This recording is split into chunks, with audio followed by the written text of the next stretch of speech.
Tuition जाती है ब्यास ब्यास।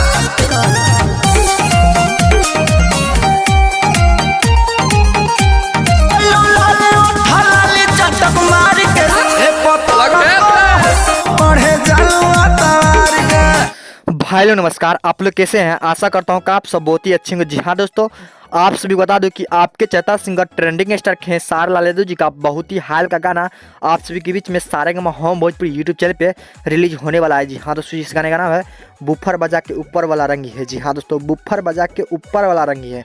बहुत ही ताल का होली सॉन्ग है। जी हाँ दोस्तों, होली सॉन्ग, होली का पहला सॉन्ग खेसार लाल यादव जी का इस साल का यही है। जी हाँ दोस्तों, पूरा तांडव मचाने वाला ये गाना Saregama home Bhojpuri YouTube channel से आप सभी के बीच में रिलीज होने जा रहा है। जी हाँ दोस्तों, आप सभी बता दूँ कि इस सॉन्ग गाए हैं आपके चहेता singer trending star Khesar Lal Yadav ji और फीमेल सिंगर है निशा सिंह। जी हाँ दोस्तों, निशा सिंह और गीत लिखे हैं कृष्णा बेदर्दी जी ने और म्यूजिक सिंह है आर्या शर्मा। जी हाँ दोस्तों, आपसे बता दूं कि कल सुबह Saregama home Bhojpuri YouTube channel पे ये होली सॉन्ग खेसार लाल यादव जी का रिलीज हो जाएगा। तो आप लोग सारेगामा होम भोजपुरी जाके मोल कर